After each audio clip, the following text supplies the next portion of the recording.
Welcome to the People Powered Community Podcast, where we dive into the inspiring stories of go-to-market professionals who have leveraged their skills to create strong and lasting connections within their community. Get ready to be inspired and learn how you too can harness your business superpower for good.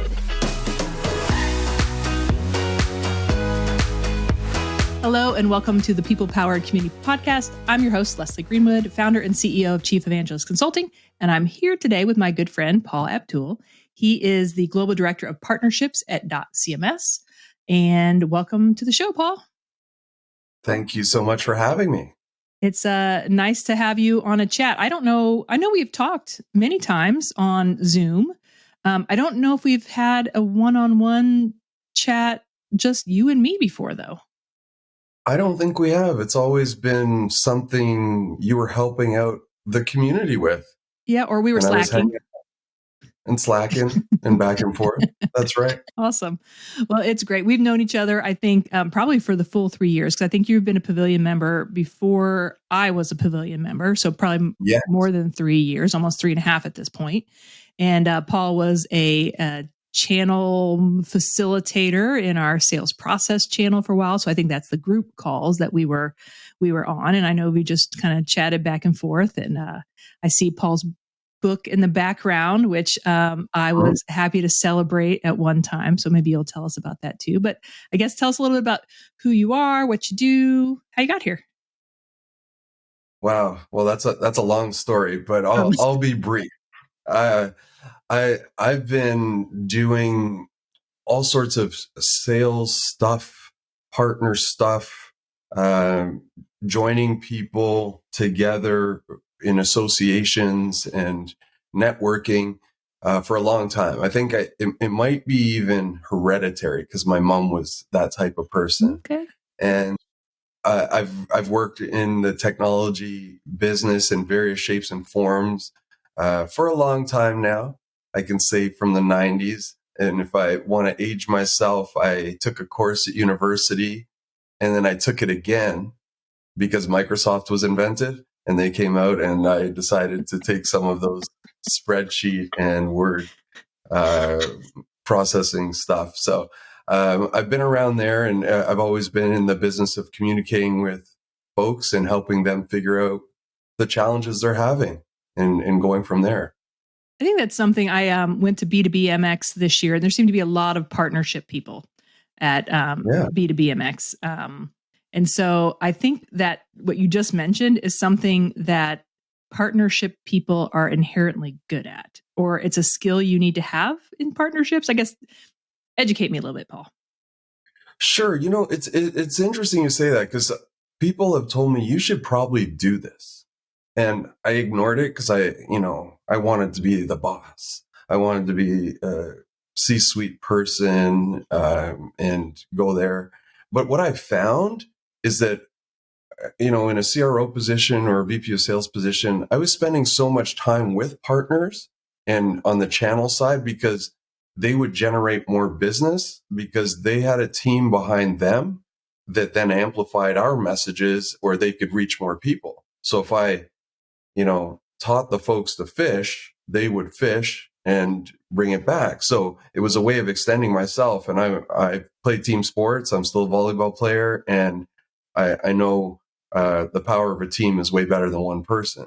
So that's really why I did it. Frankly, it was a little selfish early. It was easier. It was fun. So maybe there is something natural about it, but I think it was just fun, because to work with all those different people and to hear their perspectives gave you different stories. Mm-hmm. Okay, now I'm gonna either call myself out as being very forgetful or incredibly remembering. Speaking, since you have like a elephant foot in your background, aren't you coming down to Dallas for a volleyball tournament? Is that this year or did that happen last year and I already forgot about it? It is coming, and in fact, that kind of alludes to my superpower of reaching out to you. That's why you know about it, because it is going to be in your town. I'm playing in the U.S. Open in the seniors division. That's right. I'm still going. My knees are hanging in there. So I'm playing for our Canadian team. Oh my gosh. Okay. Well, I'm going to definitely, you did not allude to all of those like super fantastical facts when you told me I might be playing in a volleyball tournament in Dallas. Would you like to meet for coffee? Like you did not tell me that this was like the Canadian US Open team. Well, it's somewhat of a big deal. When I say that, the players were great at one point, and the ante is people were probably one of their better players on their college team, but there are a lot of Olympic and ex-Olympic and pro guys there. So for me, it gets me out of bed to work out because I have to be in better shape than them just to survive. Okay, well now you've enticed me that I may even come to your game because I'm intrigued to see what this happens. So awesome. Well, when we hit stop recording, then you're going to need to tell me if you know your dates yet, so we can make our plan. So actually, that is 100% a great lead in to your superpower. So give us the details. Yeah. So when you asked me about that, I stopped to think, and really, a few people have said this to me, and I didn't realize it about myself at first, but it was a combination of things. It's showing up, but to show up, you also have to make the appointment sometimes. So there, a wise man once said that people remember who were at the wedding, not who sent a gift. Mm-hmm. And so I like to go to the wedding. And so for me, when I was part of this association called Explore a while back, and I became chairman of it. It was fun. And I was traveling throughout the US and Canada. And I said to the person who was the administrator at the time, I said to them, can you tell me who's in the town I'm traveling to? Because I want to reach out to them and have this mini event. Why shouldn't we? And it bugged me that people didn't want to do that. I said, I'm coming. I'm going to buy drinks. I'm going to do this. And so every once in a while, after I tried this about 10 times, probably 3 out of 10, somebody decided to show up, and we had some fun, or and this was pre-taking selfies and Instagram and posting everything. So we were just showing up, and I thought it was great. And when I always promise somebody, if you're coming to Toronto, I'm just west of Toronto, I will make the time to see you. Even if I just go to the airport, see you for 30 minutes and leave, I'm going to do that. And so that's something that I think people don't forget. There's a feeling about it. There's a trust. And I just think it's great. And you know what? It's kind of funny. My boss asked me the other day, what energizes you? And I think that's one of it.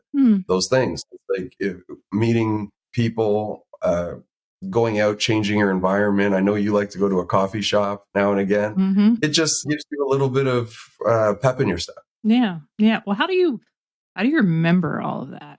Like, how do you remember that you, it's literally just weird that your volleyball came into my brain, but like, oh, that I've talked to so-and-so about this, and I've talked to so-and-so about that. Like, how do you keep track of all that?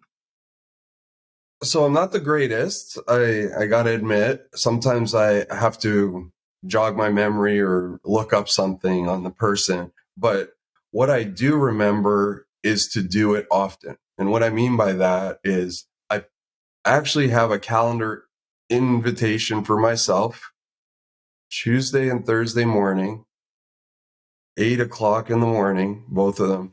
Book a meeting with someone you haven't spoken to in a while. Just random. Mm-hmm. And so it could be someone all of a sudden you saw on LinkedIn the other day. It could be a Facebook person. It could be just something. A lot of people are getting new jobs all the time. LinkedIn's made it brilliant because all of a sudden somebody just pops into your notifications or something like that. You say, oh, it'd be cool to talk to that person. And so I make that a discipline to do that. And every once in a while you can help each other out, talk, and then you refresh your memory on what they're doing, and hopefully you can help each other out. Yeah. I'm actually making a note about that right now, because yesterday on my morning journaling, I wrote down who am I going to connect with? Like, who else am I going to connect with or have coffee with, etc. But I hadn't put action behind the intention. So if I once a week at 8 a.m., perfect time, like who am I going to meet this week? Now my goal has been to have coffee with someone every week. And I was really good about that for about 4 months. And now I've gotten a little bit less good at that. But that is something I'm going to add that to my calendar list, because then I'm actually going to execute on it. And you know what? You don't have to be perfect.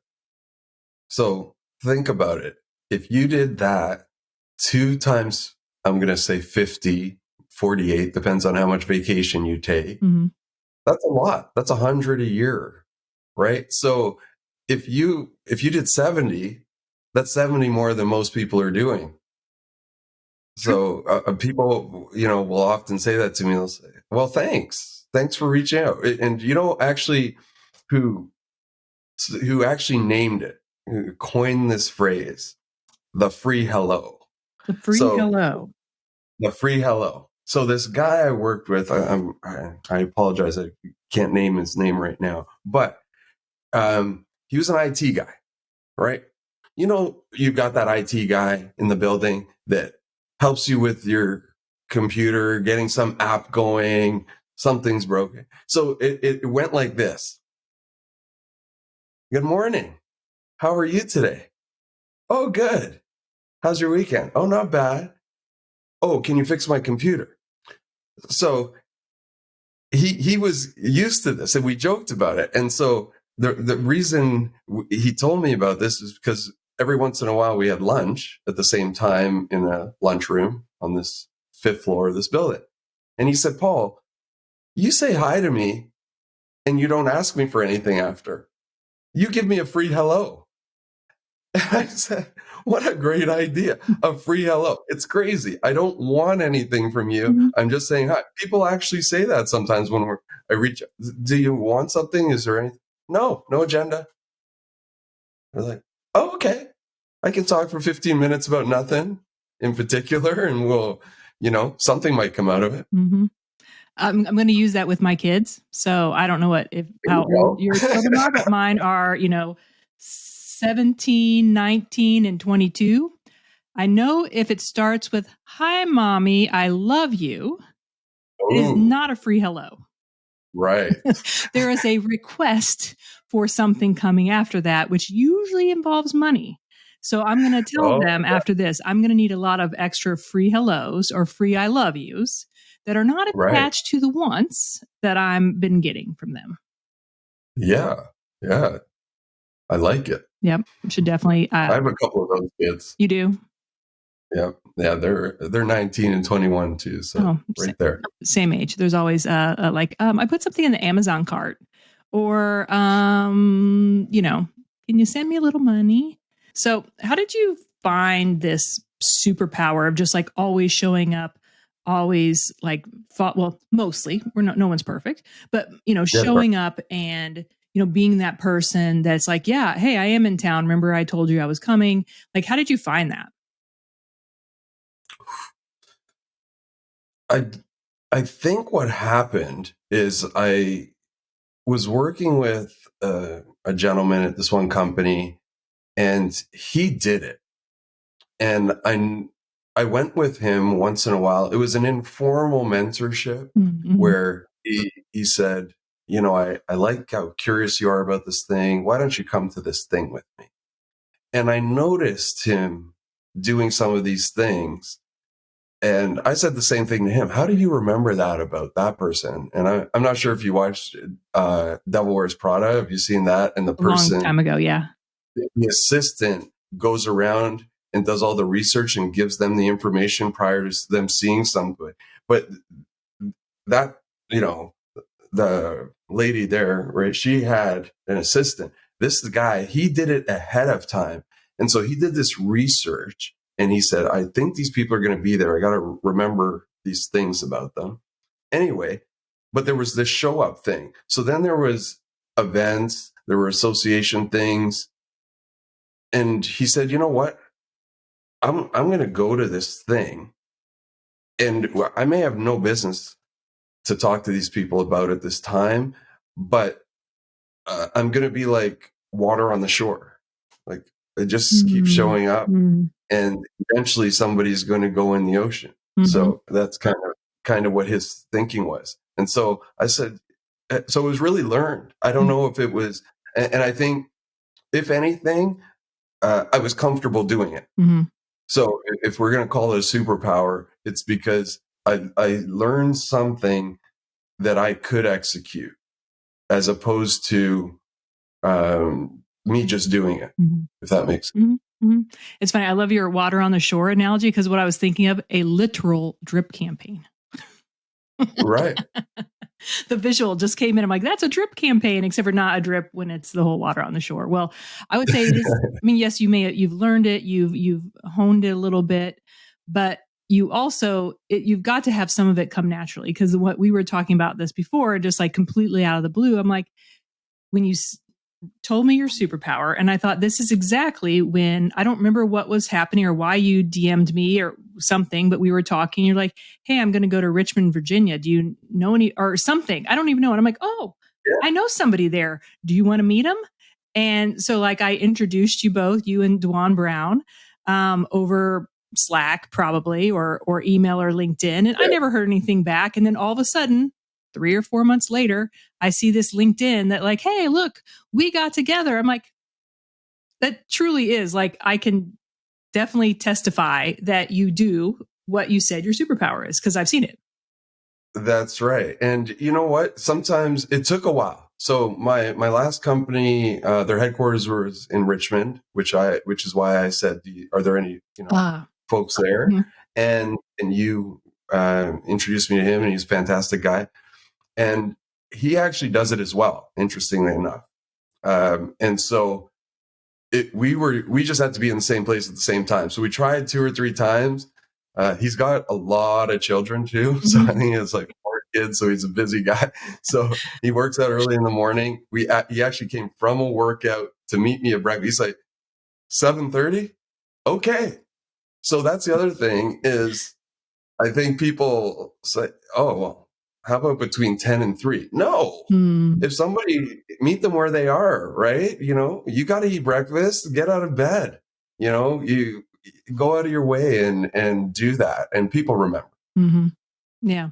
So what are the things you have to do to keep your superpower fed and nurtured? Got it. Well, first of all, the discipline of doing it. So I'm a calendar guy, calendar driven, runs my life.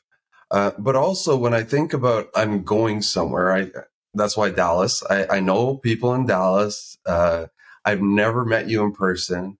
I said, who's in Dallas? And I ran it through my LinkedIn and found, I'm like, I'm going to ask all these people about it. I haven't asked anybody else yet. So just to let you know. Okay. I feel okay then. Okay, good. You're number one. And from there, I'm going to work it out, because I want to make sure, you don't want to overextend yourself. True. Because the worst is not showing up. So I want to make sure that I get my schedule tight and do that. But that's really what it was, and it kind of goes back to that association day where I had this person who could give me that list. Here's the 20 people that are, within 20 miles of where you're going to be. And so I do the same thing. I kind of think through that. I say, who can I meet with? And the other part of it is when you're on the road a lot too, at one point I was a ton, it's nice to meet with somebody and not just eat by yourself in a hotel or a coffee, eat by yourself. Why not meet with somebody? You never know what's going to happen. I've done a lot of crazy things. In fact, in Dallas, I actually can 2-step. I went there once, and I wasn't wearing cowboy boots, but an old partner of mine took me out there, so that was fun. Oh my goodness! Well, I've yet to do that, so you are ahead of me.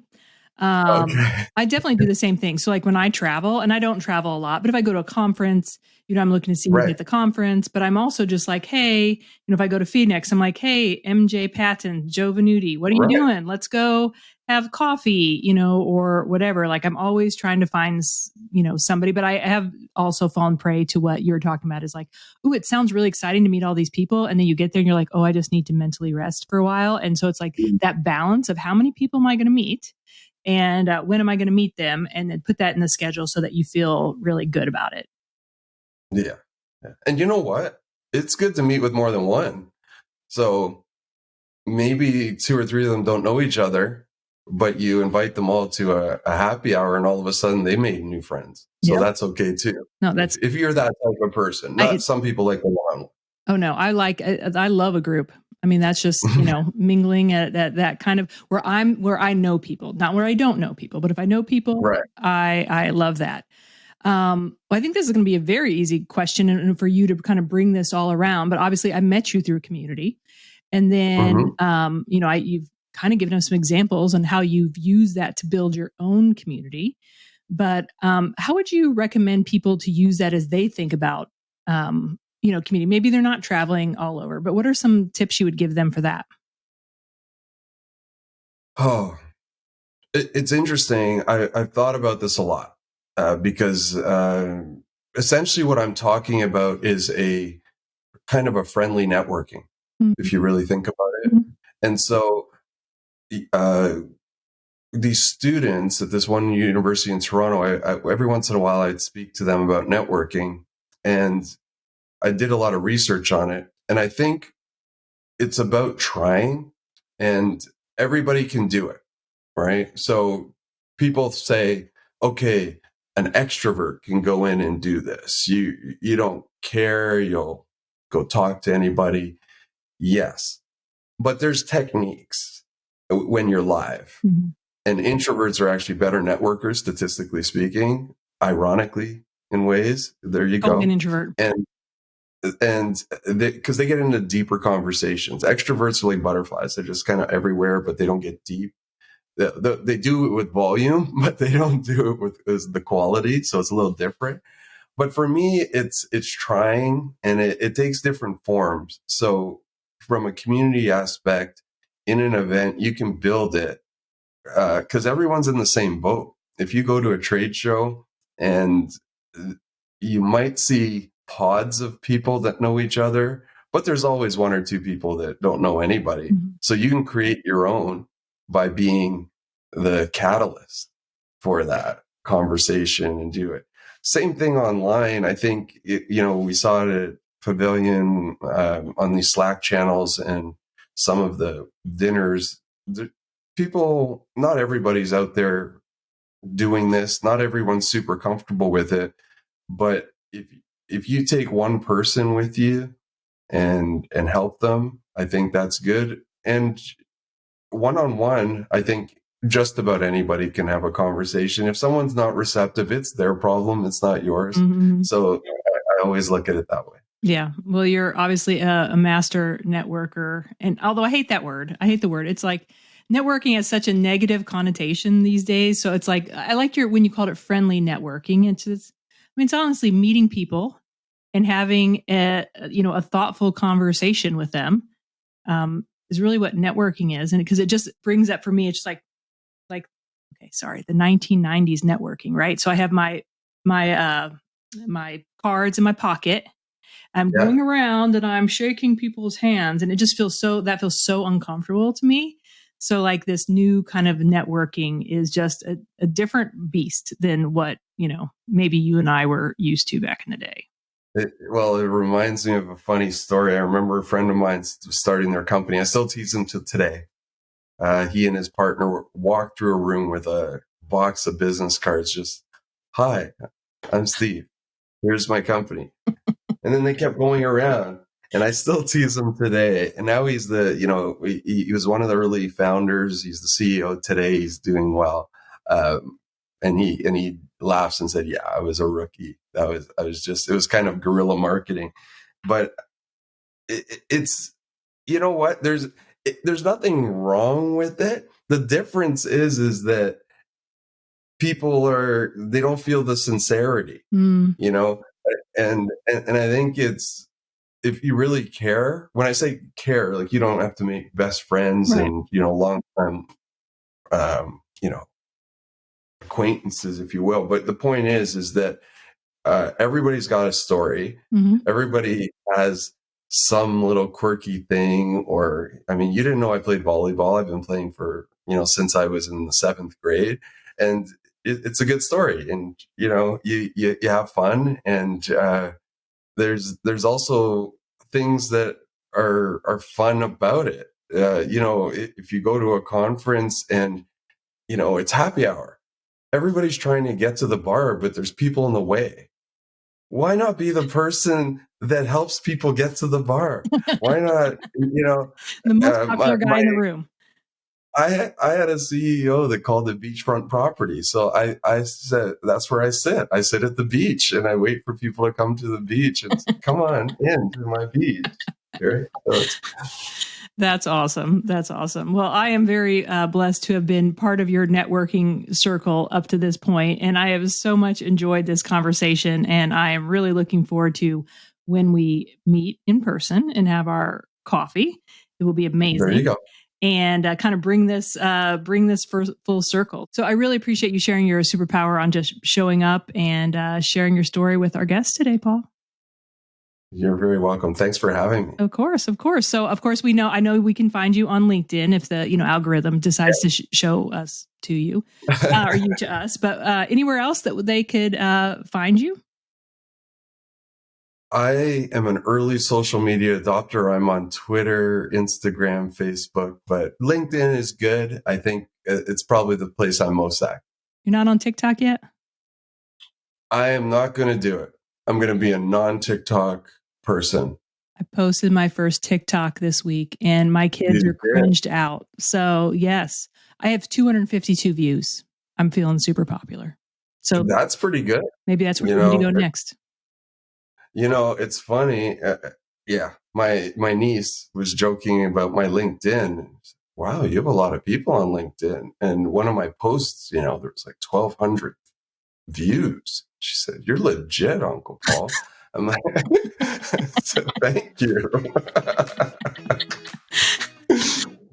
Oh my goodness. Well, I appreciate it. Thank you so much, everyone, for joining for another episode of the People Power Community Podcast. We will see you next week off. Thank you. Thanks, Paul.